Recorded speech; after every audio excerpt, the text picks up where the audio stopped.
I had the pleasure of meeting John a couple years ago, and one of the things he shared with me is that he wanted to come up with a device that could add layers of safety to one of the most dangerous operations in the field, and that is putting RPMs down.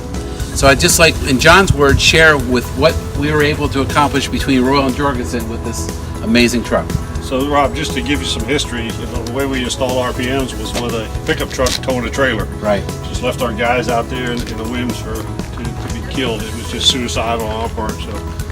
So had to come up with a plan. So when we discussed taking a attenuated truck and figuring out how to make it an RPM truck and make it safer for our guys, taking the safety device and putting the person in the seat that's going to be built into the body of the bed was key to our success to making this happen. So he's totally protected by the truck. Yep. Very little movement other than his arm out to the travel lane to drop the RPM.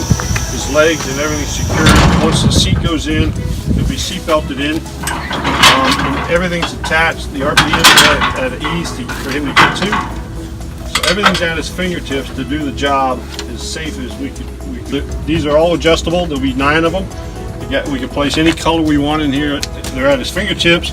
He's got a foot control. He'll have the hand control for the air gun, which connects here and hangs down. This hot bitumen tank arm hangs down and goes in a holder. The old RPM comes up. They go in the drop bin. At the end of the shift, when you raise this whole bed back up. So the nice thing about the safety box, the dispenser box, the debris box, is that the operator pulls up the old RPM, he tosses it in the bin.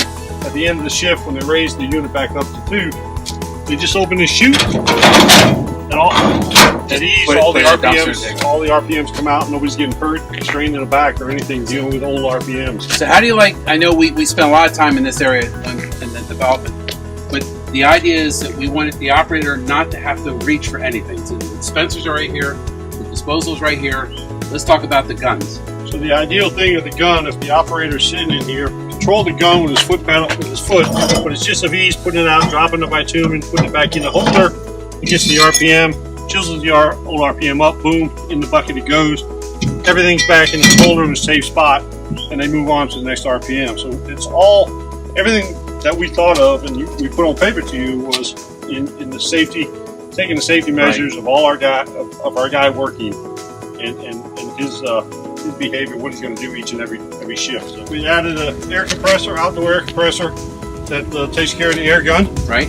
With a quick disconnect to put it out. The Craftco hot kettle, the diesel tank, diesel operated hot kettle that'll run all the bitumen for the night. But the biggest thing is we had to have deck space for while we're out in the middle of the job to carry RPMs, extra RPMs, and extra bitumen. Right. So the whole design concept was to make sure at the end of the day, we had enough deck space. Fully outfitted truck. So, and then the last thing that I want to speak about is the swap box that was installed for safety.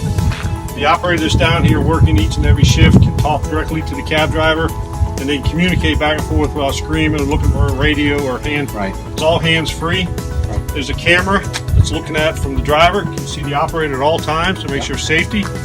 And then we've got a DVR inside that captures all the movement of cars coming, the operator of the cab, this operator here.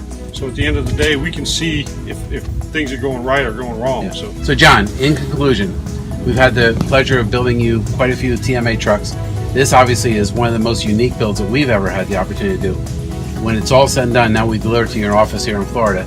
How's your experience been with Royal? No, it's been great. So you guys have done and listened to us. Most importantly, your team has listened to our needs and what we brought to you as a safety concern, and you put it in full motion. And what you delivered here on this truck and then all our TMAs, we couldn't do it without you. Thank you for the opportunity. Without companies like you who put such a high value on safety, we wouldn't be in business. So thank you for the opportunity. Thanks, Rob. Appreciate it. Thank you, John.